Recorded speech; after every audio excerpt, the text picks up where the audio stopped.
Hello friend, শুভ সকাল। তো সবাই কেমন আছো? আশা করি ভালো আছো, সুস্থ আছো। আমিও খুব ভালো আছি। কোচবিহারের ছোট্ট একটি গ্রাম থেকে আমি বৃষ্টি। আমার এই ছোট্ট ব্লগে তোমাদের অনেক অনেক স্বাগত ও শুভেচ্ছা দিয়ে আজকের ব্লগটি শুরু করছি। তো সকালবেলা উঠে দেখো সোনার উপর ঘরে চলে আসছি, আর ওই যে শুয়ে আছে হীরা। তো এদেরকে বের করে নিলাম, তারপরে চলে আসি সুমির এখানে। তো সুমিকেও বের করে নিয়ে দেখো খড় খেতে দিয়েছি। আর তারপরে এদিকে তো প্রচুর বৃষ্টি পড়ছে, তো বৃষ্টির মধ্যেই সমস্ত কাজগুলো করে নিচ্ছি। কি করব, বেলা তো অনেকটাই বেজে গেছে, কিন্তু বৃষ্টি যেন কমছেই না। প্রচুর একদম ধেয়ে পেয়ে আসে, এই একটু কম এই আবার বেশি, এই সিস্টেম। তারপরে তো ওখান থেকে চলে আসি ঘরে। তো রোজ দিন আমার সোনারূপাকে দুধ খাওয়াতে হয়, কারণ ওর মা নেই যেহেতু, তাই জন্য আমাদের গরুর দুধ সবসময় রোজ করে আনা থাকে। তো সেগুলোকে আর কি জাল করে করে রাখতে হয়, রাত্রে খাওয়াতে হয়। দিনে তো দুবার তিনবার, তারপর আবার সকালবেলা করেই খাওয়াতে হয়, কারণ তখন খিদে পায়, না খাওয়ালে না মানে কান্না করে। তাই জন্য এই যে খাইয়ে দিচ্ছি। তো একটাকে খাওয়াচ্ছি, আর একটা দেখো উঠে কি দুষ্টুমি করছে বিছানায়। তো মা তাড়িয়ে দিল। এদিকে এসে যে আমার কোলে উঠছে, কি করছে না করছে, মানে খাওয়ার জন্য পাগল হয়ে গেছে। কিন্তু ওকে যখন খাওয়াতে যাব তখন দেখবে খাবে না, প্রচুর মানে হেয়ালি করে। কিন্তু হ্যাঁ, এই মজাগুলোর মধ্যে দিয়েই কিন্তু আমার জীবনটা অনেক সুন্দরভাবে আমি কাটিয়ে দিই এদের সঙ্গে।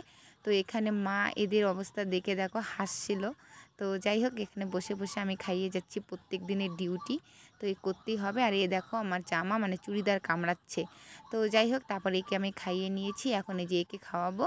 তারপর এখান থেকে চলে যাব টিউশন করাতে। আর টিউশন করাতে যাব, তার আগে দেখো বৃষ্টি পড়ছে এখনও।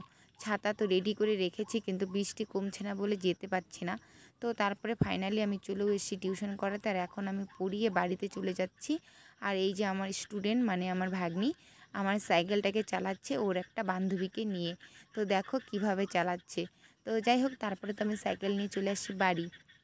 আর বাড়িতে আসার পরে দেখো, ভেবেছি যে না, সোনারূপাকে আর একটু দুধ খাইয়ে দিই।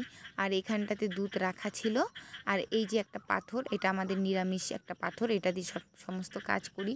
উল্টে ফেলে দিয়ে কি একেবারে অবতার অবস্থা করেছে। তারপর এখন কি করব, তারপরে এই যে সোনারূপাকে সাথে নিয়ে চলে আসছি আমার দাদু বাড়িতে একটু ঘাস খাওয়ানোর জন্য। আর আমি এখানে বসে আছি বদ্দির সঙ্গে। আর এখানে কিছু ছেলে পেলেও আছে, সেগুলো কি কাজ করছে ওরা, চলো তোমাদেরকে দেখাচ্ছি। আর আমার বদ্দি গান শুনছে, আর ওই যে আমার রূপা ওদিকে টুকটাক করে একটা দুটা করে ঘাসের আগাল খাচ্ছে। তো এভাবেই আর কি অনেকটাই সময় কাটালাম। সামনে ছিল হীরা।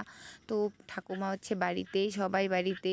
তো তারপরে এই যে দেখো এরা হচ্ছে, বললাম না কি কাজ করছে। এই যে দেখো, যেহেতু আজকে আমাপতি চলছে, তাই জন্য এই যে দেখো খেজুর পাড়ছে, কারণ কি খেজুর নাকি এরা নিয়ে বাজারে বিক্রি করবে।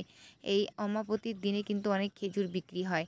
তো তার মাঝখান থেকে একটা পাকা খেজুর আমার চোখে পড়লো, তাই জন্য এই খেজুরটা কিন্তু আমি ছিঁড়ে নিলাম, এই যে খাবো। আর তার সঙ্গে এই যে আমার ভাই কাকুর ছেলে, তো ও কিন্তু প্রচুর তাড়াতাড়ি করে ছিঁড়ে নিচ্ছে, মানে আমার আগে কটা ছিঁড়তে পারে।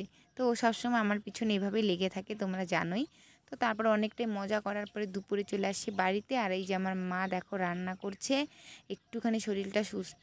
আর এদিকে এই যে অর্পিতা মশলাপাতি বেটে দিচ্ছিল, আর এই যে পিছনে বসেছিল হচ্ছে আমার একটা ভাগ্নে। আর আজকে আমাদের রান্না হচ্ছে খাসির মাংস। তো কে কে খাবে কমেন্ট করো। আর তারপরে তো বিকেল হয়ে যাওয়ার পরে একটু দাদু বাড়ির দিকে আসছিলাম। আর এই যে আমাদের এখানে রৌদ্রের পাওয়ারটা একবার দেখে নাও, এত সুন্দর গ্রামের পরিবেশ, এত সুন্দর গাছপালার মাঝখান থেকে যখন সূর্যি মামা উঁকি মারে না, ওর কিরণটা জলের উপরে পড়ে, খুব ভালো লাগে। তো আমার ভিডিওটা এতটুকুই, সবাই ভালো থেকো, সুস্থ থেকো, তো বাই।